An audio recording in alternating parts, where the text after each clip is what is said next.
Presiden Palestina Mahmud Abbas secara virtual menyampaikan pernyataan tegas di hadapan Majelis Umum PBB pada Kamis 25 September 2025 menggarisbawahi visinya untuk Gaza pasca perang. Abbas menegaskan kesiapan otoritas Palestina untuk memikul tanggung jawab penuh atas administrasi dan keamanan di Gaza, namun secara lugas menolak keterlibatan Hamas dalam struktur pemerintahan mendatang.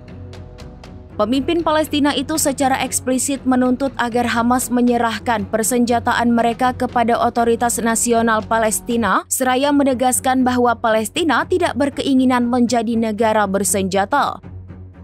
Ia menekankan bahwa langkah ini adalah prasyarat penting menuju solusi damai yang diakui secara internasional.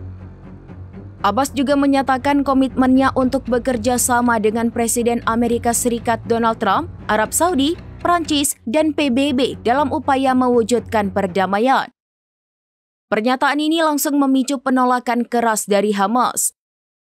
Melalui keterangan resminya, Hamas mengecam tuntutan tersebut, menyebutnya sebagai pelanggaran terhadap hak rakyat Palestina untuk menentukan nasib sendiri dan bentuk ketundukan pada tekanan asing.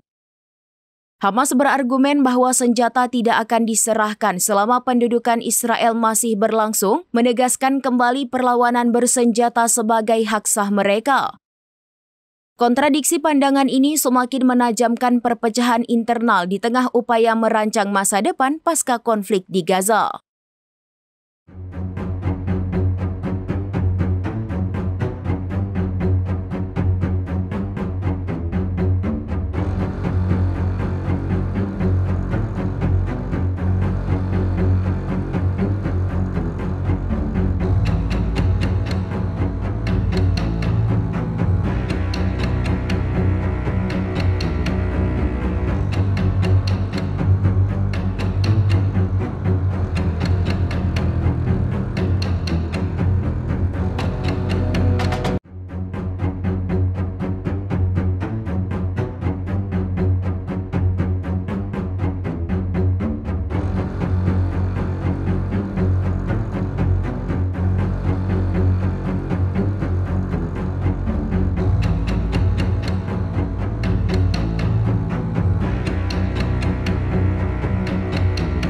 Download Tribun X sekarang, menghadirkan lokal menjadi Indonesia.